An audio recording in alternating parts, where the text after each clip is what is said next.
Commuting these days to work means starting in the dark and finishing in the dark.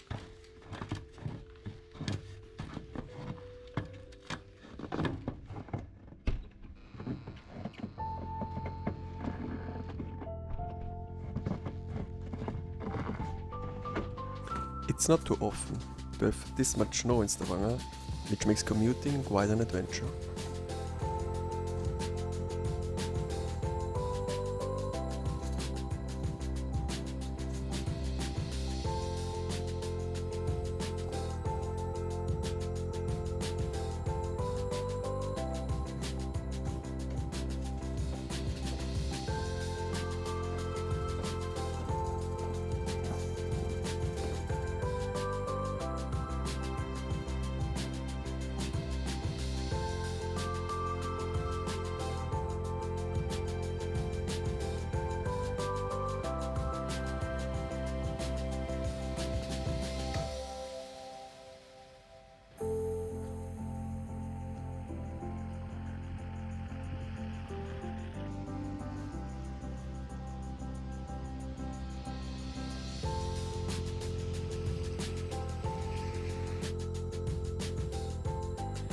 The cycling in the snow is like trying to dance on an ice rink.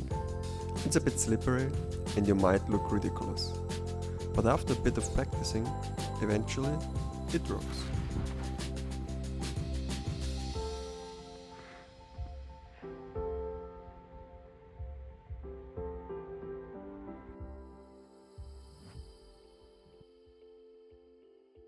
Winter cycling demands a different kind of armor. Thinking about thermal layers, winterproof jackets and enough reflective material. But one of the biggest challenges for me is sometimes the motivation. The winter blues, especially in January with these short days, seems to really kick in. I then start wondering, what's the solution? What's the key to overcome this? And mostly it's accepting and acknowledging it. Recognizing that there is a struggle, but it's also beautiful to paddle through the winter landscape and the feeling of satisfaction when I did it.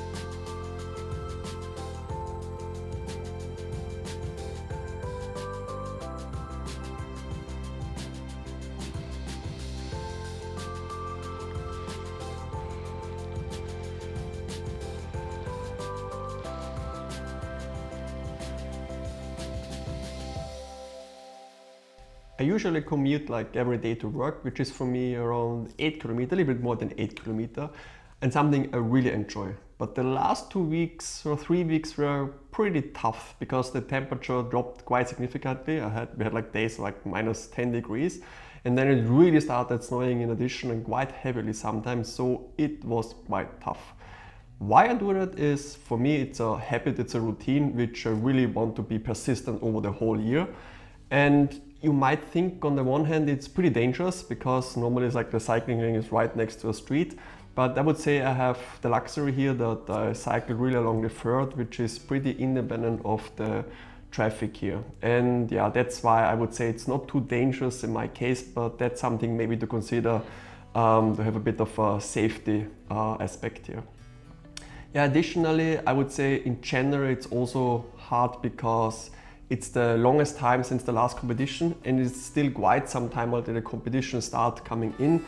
Additionally, also the sun normally comes like 9:30 to 10 here in Norway and then starts already like with the sunset at around 3, 4 in the afternoon. So it's a pretty short window of light, if you can talk about light here, because sometimes it's just like foggy, or not foggy, it's like pretty gray due to the clouds and then it's raining in addition.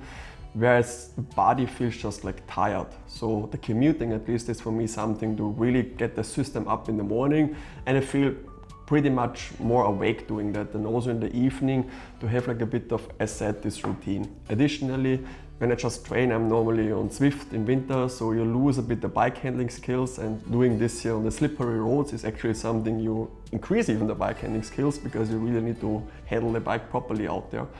So all this together is something why I actually pretty much enjoy this, even though sometimes it looks extremely rough and sometimes it's just like, yeah, super annoying to spend like 20 minutes just to dress up and then be only 20 minutes or half an hour on the bike and do the same in the evening.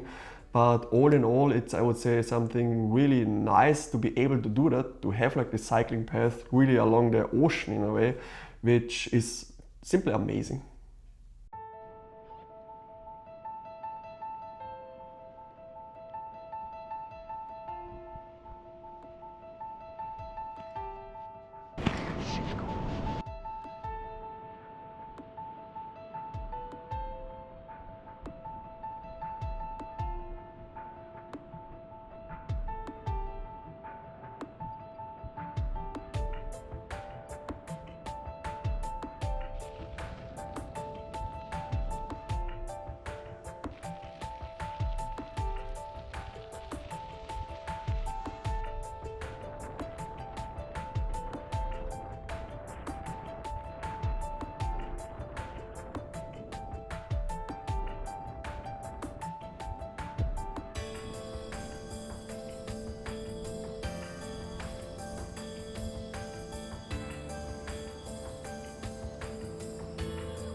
And at around 5 p.m. I hop on the bike again to cycle home. Usually I already prepare like at work to eat something, then I dress up, commute home, and then normally have every evening some training, and I am already dressed from the commute and then right away go onto the bike, because otherwise I know that I'm pretty tired due to the darkness. So I just want to stay in the flow after the commute and really go on there and then just do it. That works actually pretty good, and this is a bit for me the techniques to handle the winter blues here in Norway.